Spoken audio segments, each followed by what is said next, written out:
I love that we are going into the final day of the Premier League season, Jace, with Champions League football in our hands. Yeah, and if you'd asked me through this run after we got beat at home by Fulham on Boxing Day about 6 weeks ago, I didn't think we were capable of getting there. There were too many flaws in our game, too many holes in our game. But we've somehow managed by hook or by crook to get ourselves in a position where it's in our own hands. Now, it's a tough game. I'm not underestimating that.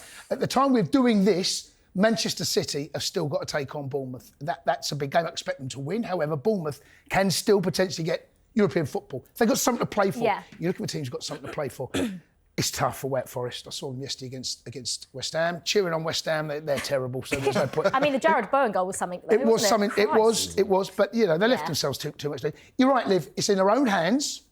You can't ask much more than that. Only one away win, though, since we beat Spurs in early December, and that was away at Fulham last minute. So our away record is pretty turgid. I mean, talking of the Manchester United game then, it was a game that Chelsea needed to win, and for large chunks of it, I don't think any Chelsea fan thought we were going to win it. But, Kweku, at this point in the season where Chelsea are at, and you know that you've just got to win, it doesn't matter how those wins come, does the performance really matter? For me, from like mid-April onwards, performances don't matter. It's all about results. And again, we're going for a place in the top four. But say we were a team that were going for the title and won that game in that fashion, everyone would be like, that's what champions do. Just win the game when you're not playing well. Yeah. And so I know that fans weren't too pleased with the first half performance, but for me, it was all about the result. And if you look at Manchester United, I know they've been absolutely terrible this season. At the point of recording, they are 16th in the Premier League table.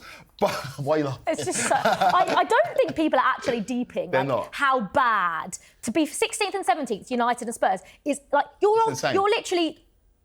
I can't even put into words. Like, well, they're the worst side, two worst sides outside the bottom three. Who are three of the worst sides we've ever seen? The worst sides we've seen in the Premier League.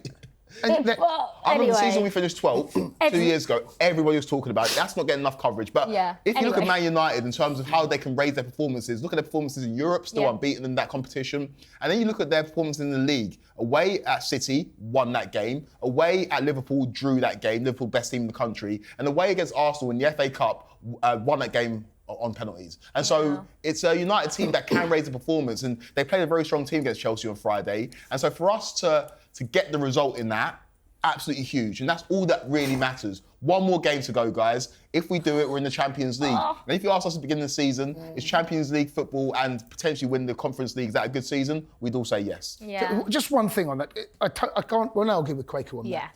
But if we play like we did in that first half... We'll get beat. Against Forest, we get beat. Man United are not good enough to take advantage of how poor we were in that first half. In fact, large parts of that game come up with a brilliant piece of skill from Reece. I mean, that was the difference between the two sides. That was it. That one moment was the difference between the two sides. Yeah, Noni should have had at least one, maybe two. Second half to put it at daylight. We were terrible. But look, draw a line. No one cares about the result. But we cannot afford to be the lack of energy, the lack of urgency. If we play like that against Forest, I'm sorry, they're too well organised, disciplined to make sure that we cannot take advantage, even when they're out of position. I know you said, Kweku, that I agree with you, and that right now it's all about results and just getting a win. But does it not worry you that this was the biggest game of Chelsea's season so far, and it felt like the players didn't get up for it? Because we have got another final and then another final in the Conference League against Betis. But that final, I think, against Forest in the Premier League is way more important than the Conference League final to me. Of course. But did it not worry you that the players really felt like they didn't get up for it? Do you know what? For the longest time in this iteration of Chelsea, we've seen really good performances without results. Yeah.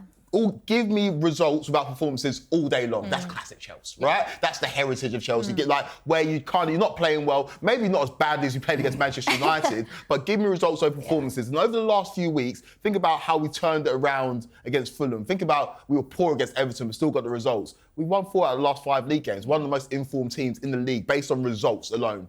And at this point in the season, that's all that matters. So I understand everybody's point about how poorly we played, but ultimately that bit of quality from Reece James, the goal from Cucurella, who has been amazing this season, is what saw us through against Manchester United, who have taken points off some of the best sides in the country this year. Yeah, we'll get on to Reece James and Marc Cucurella in a second. But do you think there's an element of nerves, Jace? It is a young team. We have spoken about it so much on this show. It's a young team. They're inexperienced. We don't really have the Silvers, the Azpilicuetas anymore.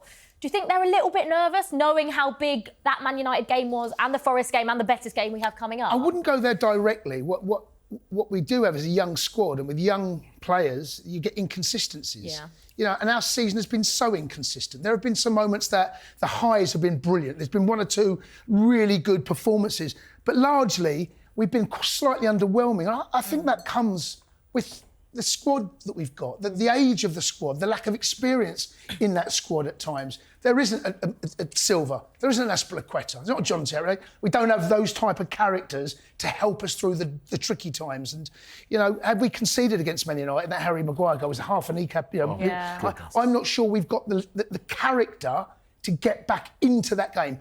We've done it against Fulham, and well done us, but there's that still concern that we're not quite that team yet. Yeah, I agree. I think that against Forest, we need to take the lead. Because if we go 1-0 down, I don't think there's many Chelsea fans that feel like we'll get back into the game. And that's perfect for Forest as well.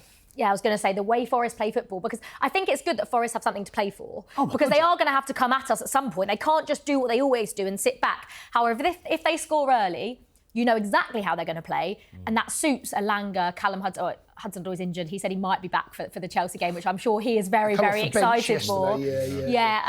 But they've got the perfect players on the counter, so we need to make sure we do not go behind in that game. Yeah, we do. But Joe, what's really served us well in terms of bringing that grit to our team is Lavia being back. And I don't think you can underestimate how important he has been since his return from injury. Caicedo, of course, we know is one of the best midfielders in the world. Yeah. But Lavia, he's got so much ability, that boy. And if he does stay fit and he can find that consistent rhythm playing alongside Caicedo, who we finally shifted from right back, Reece playing right back, I think helped us. We've seen the quality of Reece. I think that's really served us well in the last 4 or 5 games. Can I ask you both a question? Yeah. Go on.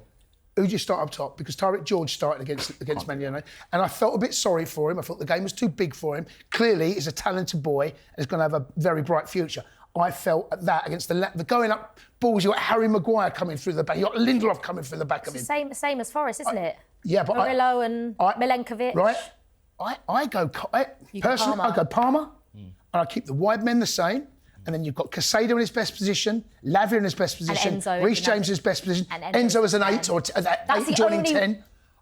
I personally, that's why I would have started against United. What do you guys think? No, I agree. I suppose the issue for us with that is out of possession, where we like to defend in the 4-4-2. So obviously you have Cole Palmer as one of the front men, but then Enzo being one of the furthest forward in terms of pressing. I don't know if that necessarily suits his game, but I would agree with you. In terms of on the ball, that works perfectly. Cole Palmer is a false 9, dragging Murillo and Milenkovic in positions they don't want to be in. They don't want to drop into those positions where Cole Palmer drops into, pulls them out. Also, Murillo, he pulled up a couple times with injuries on the weekend, so we'll see how fit or not fit he is. But I agree with you, that's probably our best team in terms of getting everybody on the pitch. That's the only way to get everyone on the pitch. Well, we thought that against United, but he went Tariq George, Lavia on the bench. Yeah. But Lavia can't play in the Conference League final, so he has to start. He has to start against Forest.